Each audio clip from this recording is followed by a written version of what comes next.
লৈ পুৱাই আপুনি এটা ভাল খবৰ লাভ কৰিব চৰকাৰৰ তৰফৰ পৰা, কিন্তু তাৰ বাবে আপুনি কৰিব লাগিব KYC আপডেট। KYC আপডেট কৰিলেহে আপুনি সেই ভাল খবৰ লাভ কৰিবলৈ সক্ষম হ'ব। মনত ৰাখক, কাইলৈ পুৱা 11 বজাৰ লগে লগে আপোনাৰ বেংক একাউণ্ট পৰীক্ষা কৰক। गिबियावनो बयनिसिमबो खुलुमनायखौ जासिहरग्रोनाय थाबाय। तो नैबे समावहाय आङो फिन खेबसे चेनेलाव फैफिनबावनाय जादों। जायफोरा मोजां मोनो नायलांनो हागोन। तो बिदिब्ला जागायलांदिनि आपडेट सामानि सायाव जागोन मिथिखाबाय टाइटेल बा थाम्बनेलावहाय नायनानै ना। तो रोजा रोजा सुबुंफोरनि एकाउन्टआव आरोबाव रां हाबनो थांगासिनो दङ। तो मिथिखाबाय। बिदिब्ला जागायलांदिनि जायफोरा KYC खालामनानै लाखाबाय अलरेडि फैसाया हाबखासिगोन।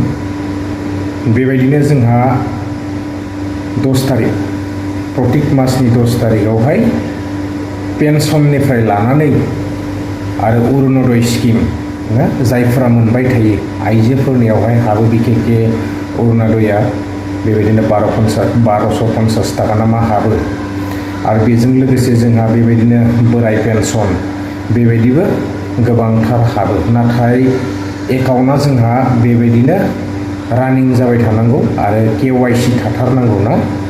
तो जोंहा KYCया फ्राय माने बोसोराव बेबायदि मारिनो गोनां जायो आरो KYC गैयाबा एसे माने फैसा हाबनायावहाय प्रब्लेम जायो आरोना। KYCखौ माने नांबाय थाया। तो जोंहा बोसोराव बेबायदिनो बोसोर गाहामनि उनावसो जोंहा KYCनि गोनांथि जायो आरोना। नाथाय निउसाव जोङो होनायफोरखौ नुनो मोनो KYC नांथारगौ। नाथाय KYCखौ बेंकआवबो सानफ्रामबो बेबायदि मारिबाय थानाय जाया आरोना। तो मोनसिगोनलाय गोबांथार जायफोर आइजोफोरा बेबायदिनो मोनबाय थायो। जोंहा 10 तारिख जानाय लोगो लोगो मान्थलि ना बेबायदिनो जोङो मास मोनफ्रोमबो एकाउन्टआवहाय रांफोर हाबो। तो चेक खालामनो हासिगोन आरो बेजों लोगोसे जोंहा बेबायदिनो बोराय पेन्सन आरो बुरि पेन्सनफोराबो एकाउन्टआवहाय क्रेडिट जानो थांगासिनो दङ। तो चेक खालामनानै लायोब्लानो जाबाय। चेक खालामदो आरो 10 तारिखआ फैनो थांगासिनो दिनै सानसेल'सै। तो लोगोफोर आङो दिनैहाय बांद्राय गोलाव खालामनो सानाखै भिडिअखौहाय। जायफोरा मोनबाय थायो तो एकाउन्टखौ थाबैनो चेक खालामनानै ला आरो जायफोरना KYC गैया तो एकाउन्टखौ रानिं खालामनानै लायोब्लानो जाबाय आरोना।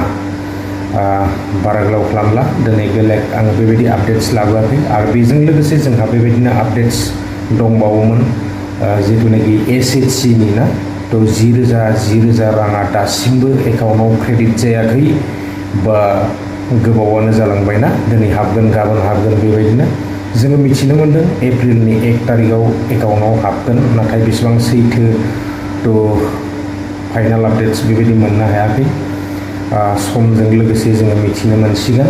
मामानि डेट अफ बार्थआबो जाहैबाय जोंहा बेबायदिनो एप्रिलनि 1 तारिखआव जाहैदों। नायनोसै बेसेबां सैथो ना।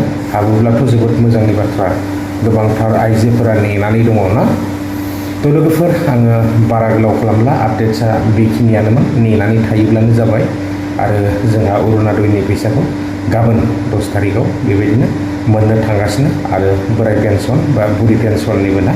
तो एकाउन्टखौ रानिं सालायनानै लाखियोब्लानो जाबाय आरोना। तो बेसेखिनियानोमोन आपडेट्सआ। गोजोन्थों। बाय नेक्स्ट भिडिअ लोगो मोनगोन।